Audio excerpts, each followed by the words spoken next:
Donald O'Connor talks about his true feelings about Debbie Reynolds. Donald O'Connor was born Donald David Dixon. Ronald on August 28, 1925 in Chicago, Illinois, into a vaudeville family. O'Connor seemed destined for a career in show business. His parents were vaudevillians who traveled constantly with their act, and young Donald was immersed in the world of performance from the earliest stages of his life. Tragedy touched his childhood when several of his siblings died young, but despite personal hardship, he began to develop resilience and an almost boundless energy that would later become his signature on screen. O'Connor's film career began when he was still a child. At the age of 11, he appeared in his first movie, and through the 1930s and 1940s, he quickly became recognized as one of Universal Studios' most dependable performers. He made a lasting impression as a youthful sidekick in films alongside stars like Bing Crosby and Peggy Ryan. During his teenage years, he was often cast in light musicals and comedies, where his natural charm and quick-footed dance style captivated audiences. His boyish good looks and easygoing personality helped him transition from child actor to leading man in a way that very few others could manage. One of his earliest claims to fame was his role in a series of musical comedies paired with Gloria Jean and Peggy Ryan, where his lively energy and comedic timing helped establish him as a reliable star in the studio system. However, it was in the 1950s that Donald O'Connor reached the peak of his career. His performance in Singin' in the Rain, 1952, opposite Gene Kelly and Debbie Reynolds, remains one of the greatest highlights of Hollywood's golden age of musicals. In this landmark film, O'Connor showcased his unmatched physical comedy and dancing brilliance in the now legendary number Make 'em Laugh. The routine, which combined slapstick comedy with extraordinary athleticism, demanded so much energy that he reportedly had to rest in bed for days afterward to recover. Yet it became one of the most iconic scenes in movie history, cementing O'Connor's reputation as a master entertainer. In addition to his musical work, O'Connor displayed versatility as a straight actor and comedian. He starred in the beloved Francis the Talking Mule film series, where he played the likable soldier Peter Sterling opposite the comically wisecracking Mule. Though O'Connor later admitted he had mixed feelings about being associated so strongly with the Mule films, they were enormously popular with audiences and contributed to his status as a household name. His ability to shift seamlessly from slapstick comedy to tender musical numbers made him stand out among his contemporaries. Beyond film, Donald O'Connor was also a successful presence on television and stage. He headlined his own variety show, The Donald O'Connor Show, in the 1950s, and made countless guest appearances on programs ranging from talk shows to comedy specials. He performed in Las Vegas, Broadway productions, and on international stages, proving that his appeal was not limited to the silver screen. His work won him accolades, including a Primetime Emmy Award in 1954 for Best Male Star of a Regular Series. He even hosted the Academy Awards in 1954, further demonstrating his versatility and charisma. Even as the era of classic musicals waned, O'Connor's legacy continued to shine. He earned a new generation of fans with television appearances and occasional film roles, including in Out to Sea, 1997, alongside Jack Lemmon and Walter Matthau, demonstrating that his comic timing and likability never faded. His contributions were recognized with numerous Lifetime Achievement Awards, and he was often invited to share his memories of Hollywood's golden age in interviews and retrospectives. As the years went by, O'Connor continued to be celebrated for his remarkable contributions to the arts. He earned numerous awards and honors, including an Emmy Award for hosting the Colgate Comedy Hour, and in 2003, just a year before his passing, he was honored with a Career Achievement Award from the American Film Institute. His later years were marked by reflection and gratitude, as he acknowledged the joy he had found in bringing laughter and music into the lives of countless people around the world. Donald O'Connor's personal life was as eventful and layered as his career in entertainment, and much of it centered around his 2 marriages and the family he built over the years. He was married twice and became the father of 4 children, each of whom represented an important chapter in his journey outside the bright lights of Hollywood. His first marriage took place in 1944, when he was just 18 years old, a time when his career as a performer was still in its early stages, but already showing signs of great promise. He wed Gwendolyn Carter, who was 2 years his senior at age 20.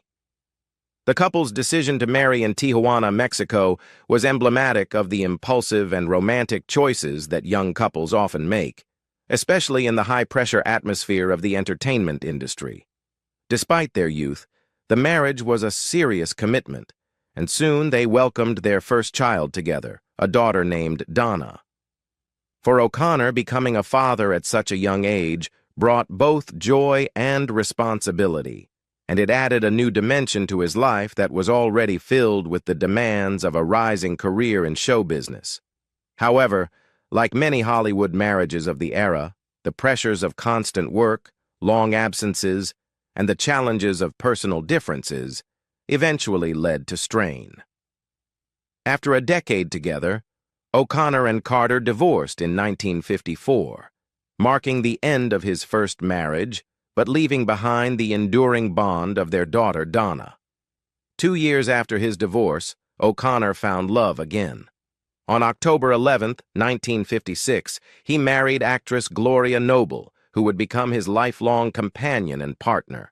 Their marriage proved to be deeply enduring, lasting nearly half a century until O'Connor's passing in 2003. With Gloria, O'Connor expanded his family, and together they raised 3 more children, Alice, Fred, and Kevin. The family eventually settled in Thousand Oaks, California, where they built a stable and loving home environment away from the constant spotlight. Unlike his first, shorter-lived marriage, O'Connor's union with Gloria was marked by stability, mutual devotion, and remarkable longevity, lasting 47 years. Their marriage endured the ups and downs of his career, his health struggles, and the changing landscape of Hollywood, making it one of the most steadfast relationships in the entertainment world. Gloria stood by O'Connor during his successes and his more difficult times, providing him with the kind of grounding and support that many performers struggled to find. When Donald O'Connor reflected on his long career in Hollywood, filled with dazzling performances in films, television, and on stage, one of the names that always came up with warmth and admiration was Debbie Reynolds. The two had worked together during one of the golden periods of MGM musicals, and O'Connor never shied away from expressing how deeply he respected and cherished her, both as a performer and as a person. In interviews throughout his life, he often spoke candidly about Reynolds, offering insights into the qualities that made her stand out in an industry full of talent. His words revealed more than professional admiration. They captured the genuine fondness and camaraderie that developed between 2 people who shared the stage lights during a legendary era. "She was one of the hardest-working women I ever met," O'Connor once said, reflecting on the countless hours Reynolds spent rehearsing and refining her craft. At the time of Singin' in the Rain, Debbie was still quite young and relatively new to the rigorous world of big-budget musicals, yet O'Connor marveled at her perseverance. "She had no dance experience when she started," he explained, "but she worked herself to exhaustion to keep up with Gene and me. I respected her so much for that." Those remarks, delivered with both admiration and empathy, underscored the almost superhuman effort Reynolds put into a film that would go on to become a cinematic masterpiece. O'Connor recognized that her determination not only earned her a place beside 2 seasoned performers, but also helped define her as one of the great screen icons of the era. Beyond her professional stamina, O'Connor spoke warmly about Reynolds's personality. "Debbie was just delightful," he recalled with a smile. "She was funny, she was charming, and she could light up a room. People adored her, and I was one of them." His memories painted a picture of a woman who, despite the pressures of Hollywood and the grueling demands of her roles, never lost the spark of humor and warmth that made her beloved by audiences. To O'Connor, she wasn't just a co-star who delivered a performance. She was a friend who brought laughter and camaraderie to the set, helping to ease the intensity of long filming schedules. O'Connor often pointed out that Reynolds possessed a resilience that deeply impressed him. "She went through so much in her personal life," he once reflected, "and yet she always managed to smile, to laugh, and to move forward. That takes real strength." These comments reflected his recognition of the challenges she faced behind the glamorous Hollywood facade, from demanding studio contracts to personal heartbreaks. O'Connor admired that Reynolds never let those struggles break her spirit. Instead, she channeled her energy into her work and continued to bring joy to audiences worldwide. The affection O'Connor felt for Reynolds was not only professional, but also deeply personal. "Debbie was like family to me," he admitted. "We shared a bond that only people who've been through the trenches of show business can really understand." His words hinted at the unique kinship that forms between co-stars who experience the highs and lows of Hollywood together. To O'Connor, Reynolds was not simply a colleague, but someone who had stood beside him during defining moments of his career, someone whose companionship and dedication had left a lasting impression on his heart. Even in later years, long after the spotlight of classic musicals had dimmed, O'Connor's remarks about Reynolds carried an unmistakable tenderness. "She was one of a kind," he said in one of his final interviews. "There'll never be another Debbie Reynolds." For O'Connor, who had danced, laughed, and shared countless hours of work with her, Reynolds represented the best of what Hollywood had to offer. Talent fused with humanity, glamour mixed with grit, and fame anchored by authenticity. His words served not only as a personal testament, but also as a heartfelt tribute to a woman who had become a symbol of resilience and charm in American entertainment. Through Donald O'Connor's reflections, one comes to see Debbie Reynolds, not just as the luminous star immortalized on screen, but as the woman she was behind the scenes, hardworking, resilient, kind, and beloved. His admiration illuminated the essence of their friendship, reminding audiences that behind the sequins and choreographed numbers were real people who cared for one another. In sharing his true feelings, O'Connor left a legacy not only of his own brilliance, but also of the respect and love he felt for one of Hollywood's brightest lights. Donald O'Connor's later years were marked by a number of serious health struggles that reflected both the physical toll of his long and strenuous career in show business and the inevitable wear of advancing age. In 1990, after decades of performing in physically demanding roles, many of which required him to dance, leap, tumble, and maintain an energy level that few entertainers could sustain, O'Connor underwent a major medical procedure, a quadruple heart bypass surgery. This surgery was not a minor intervention, but a life-saving operation intended to restore proper blood flow to his heart. For someone who had spent much of his professional life celebrated for his boundless vitality and seemingly limitless stamina, the need for such a serious procedure was a sobering reminder of his mortality. The surgery itself was an arduous process, one that carried inherent risks, but O'Connor's resilience and determination to keep living for his family and his fans allowed him to pull through and recover. His successful survival of the operation was a testament to his strong willpower, but it also marked the beginning of a more fragile period in his life, in which health would become a central and recurring challenge. Nearly a decade later, in January of 1999, O'Connor once again faced a life-threatening medical crisis when he contracted pleural pneumonia, a particularly severe and dangerous form of pneumonia in which infection and inflammation affect the lining of the lungs and chest cavity. For a man in his 70s with a history of heart problems, this illness was extremely perilous, and there were moments when it seemed he would not survive. The experience was harrowing not only for O'Connor himself, who had always prided himself on his ability to bounce back from adversity, but also for his family, friends, and admirers who had watched him battle so bravely before. Reports at the time indicated that he nearly died from the illness, and his recovery required tremendous medical care, patience, and inner strength.